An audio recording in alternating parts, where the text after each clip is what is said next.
Next on Worcester News Tonight, 3 men are facing felony charges. Millbury police say they were making counterfeit checks. Plus, an entrepreneur from Uxbridge is looking to convert a car wash into a retail pawn shop. The details are next.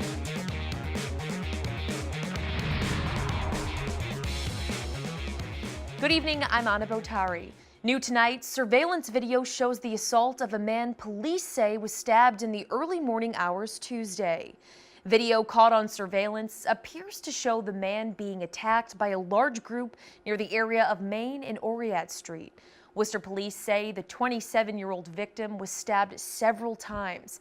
He was able to stand and walk down the street before police arrived. Detectives were on scene at Oread Street this morning investigating. The victim is in the hospital tonight, listed in serious condition, but is expected to survive. 3 men are facing felony charges. Millbury police say they were making counterfeit checks to get money from banks. The months-long investigation led authorities to a central Massachusetts home and a stash of fake credit cards and illegal checks. Our Cam Jandro spoke to police today and has the story. A 4-month-long investigation into this Overlook Ave home leads Millbury police to hundreds of counterfeit checks, credit cards, and a loaded Glock handgun. They would open a bank account, they would come back, and these individuals would essentially purchase that information. The bank card, the account numbers, the PIN numbers. Millbury police arrested Kelvin Asare, Kofi Badu, and Evans Manu Bimpe on multiple charges, including money laundering and possession of counterfeit notes. The investigation, headed by Detective Andrea Warpala, determined the suspects were using the fake checks and cards to withdraw cash from banks. They would then manufacture a check, deposit the check into the ATM, and then ultimately withdraw the funds, whatever funds were available prior to the bank realizing that the checks were counterfeit. Millbury Chief Donald DeSorcy says neighbors complained about the high amount of traffic on the street, particularly surrounding the home at 10 Overlook Ave. This prompted police to start investigating. Officers say they saw a number of people coming and going from the house on a daily basis. A lot of surveillance, a lot of sit down and wait, sit down and watch, a lot of that to see exactly what was going on. We knew something wasn't right, did not know exactly what. Millbury worked alongside the United States Secret Service and prosecutors from New Jersey. According to the Bergen County Prosecutor's Office, multiple forged checks used for bank accounts were traced back to Asare. Some were as large as $4,900. And oftentimes people feel like, what's the big deal? Well, it is a big deal because they're stealing our money and get a job. Now the 3 men are being held on $15,000 cash bail.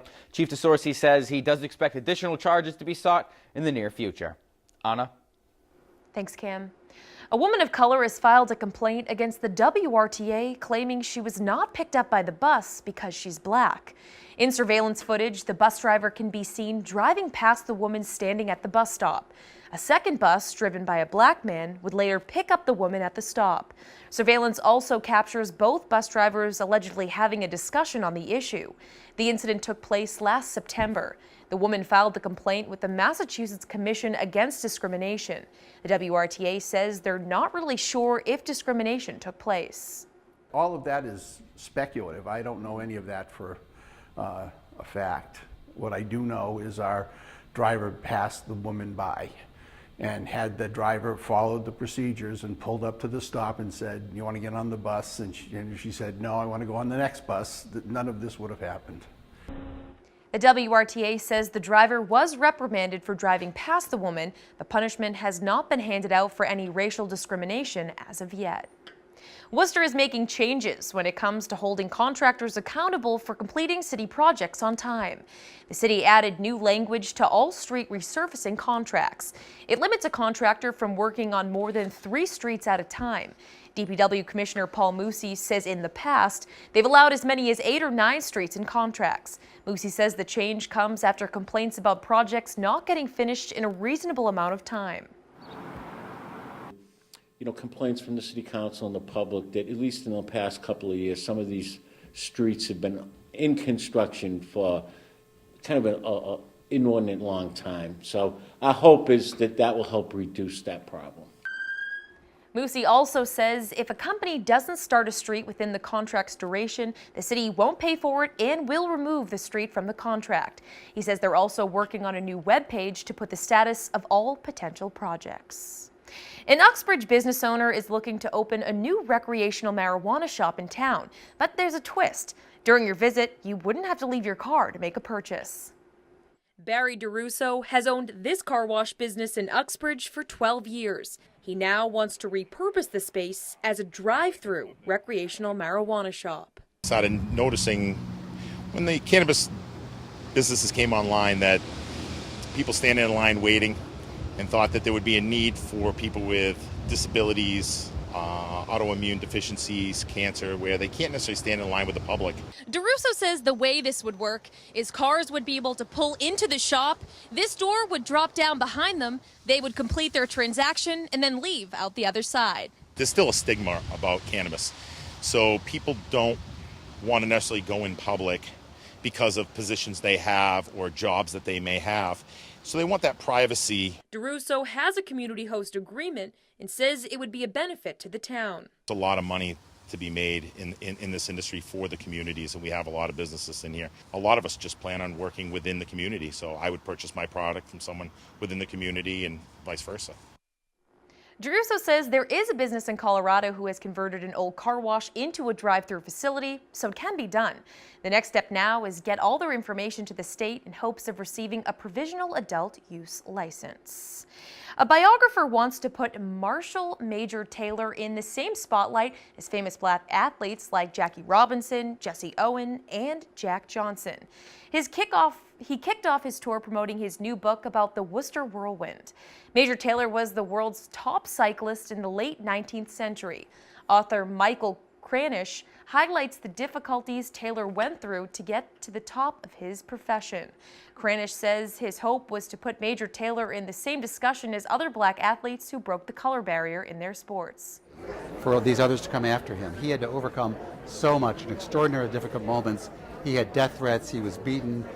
He really had to overcome an awful lot of things that helped the others that we now know a lot about. So my effort here is to try to bring Major Taylor into the same pantheon of sports leaders among African Americans. The book, The World's Fastest Man, The Extraordinary Life of Cyclist Major Taylor, America's first black sports hero, is now available in stores and online.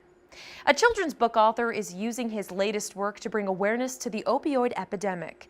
Jared Krasowska's book, Hey Kiddo, is a graphic memoir about his life growing up in Worcester and how the arts helped him to get through difficult times. His mother was addicted to drugs and in jail, and he was raised by his grandparents. He says he stopped by Worcester tonight to talk about the process of writing the book and living through childhood trauma, as well as connecting with young readers. By far the most rewarding part is hearing from young people who, I'm giving an assembly at a school, who will then quietly wait for their classmates to take off, and they'll pull me aside to say that I really felt seen in your book. Reading the book and then seeing me there in person, they can really see that the realities of their childhood don't have to dictate the realities of their adulthood. Krasowska says he hopes young readers realize no matter what they're going through, if they throw themselves into their passions, it can be a great outlet to their adulthood. A proposed $2.78 million debt exclusion to renovate Northbridge's Lasell Field passes unanimously at Tuesday night's annual town meeting. Friends of Lasell Field have said the current field is unsafe for the athletes who use it. The article now needs a majority of voters to approve it at the town election on May 21st.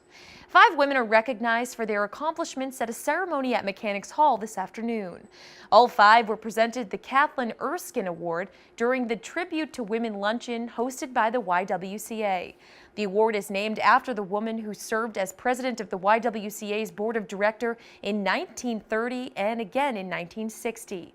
The YWCA says the 5 women's accomplishments are in line with the organization's mission of eliminating racism and empowering women and girls.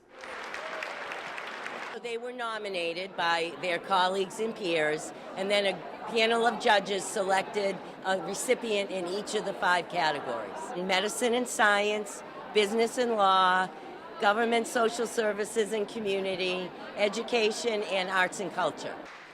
The YWCA also presented a Spirit of Leadership Award to the junior class president at North High School.